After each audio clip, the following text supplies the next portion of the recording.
Over the past year, drive-in grocery stores have been held up with nightly regularity, and bus drivers have been hit systematically by hijackers.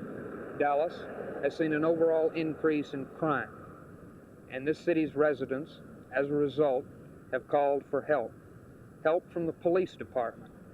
People often complain that they see patrol units herded together on busy streets, catching traffic offenders, instead of fanning out and catching the real lawbreakers. In the last 10 days, 14 restaurants and small businesses have been burglarized, and many of them are located here on Greenville Avenue.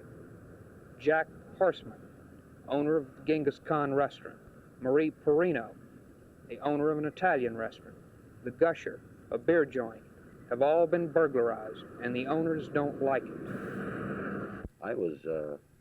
My establishment was robbed Thursday night. They tore off the back door of the fire door of my building and also tore off the door of my safe. Now, my prime concern on this is the repetition of these robberies all within this specific area. And it seems that every night we have some sort of robbery. The police, I'm sure they're aware of it. At least the heads of the police are, but the individual patrolman on the beat doesn't seem to be aware of it.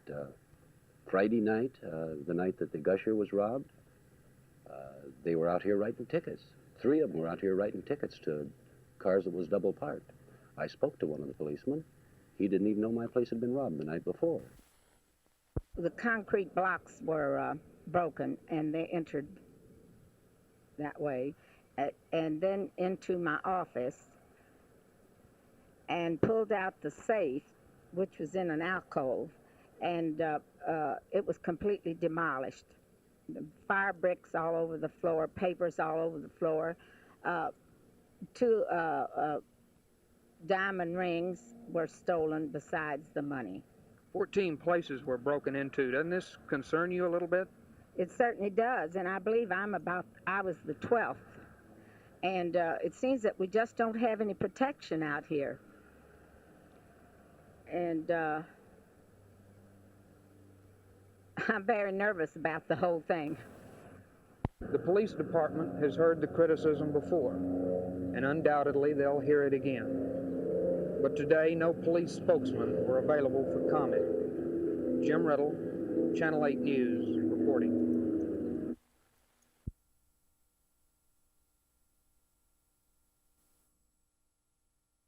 Well, I believe it will be in conflict with their home teaching if they come from a church-related, a Christian home, a biblically based home. It'll be in conflict with their home teaching, with their church teaching. We have enough conflicts for children now that the home has to contradict or counterbalance, that the church has to counterbalance in order to keep them in a godly view of life within a biblical framework of life. And to present something which is not a fact as a fact further complicates and confuses the children of today.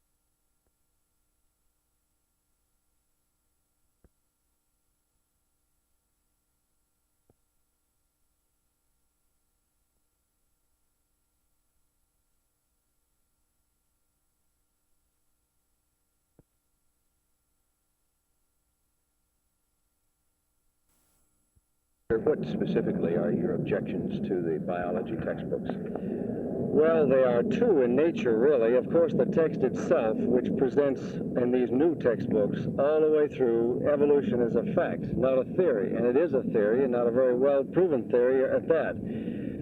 The second objection is that this is in violation to the Texas book laws, school book laws, which state that the textbooks used should give both sides of any controversial issue. There is no room in the textbooks, as I have seen them and as I've read them, for the creation theory or the biblical view of creation. It is all the evolutionary view. the theory of evolution has been debated for a long time now, and during the 1920s in the Scopes case, the side against evolution was made something of a national laughingstock. Have you ever, in your opposition to the teaching of this theory as a fact in the state of Texas, been put in this kind of position? And I suppose that over the ages, people who have espoused the Christian view, the biblical view, have been placed in a laughing position. But the evolutionists have always appealed to time to prove their theories. Well, they've been going a good long while yet and haven't proved it, that the theory of evolution is anything but a theory. So I think maybe the laugh is being turned around a little bit.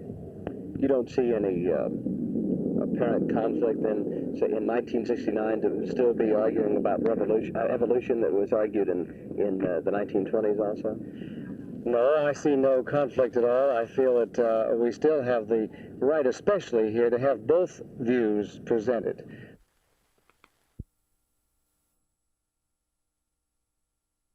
Coach, you'll go with Roger Staubach in this contest, and he's got a Baltimore defensive unit that has always caused the Cowboys problems. Will it cause him particular difficulty being a rookie? Very definitely. They're a very aggressive, tough football team. You have to make your decisions rather rapidly if you're going to handle them at all. And this is going to be a real test for him because this is the best defensive team in the NFL last year, the Baltimore Colts. And so he's working against the best, and it'll be very interesting to see his performance.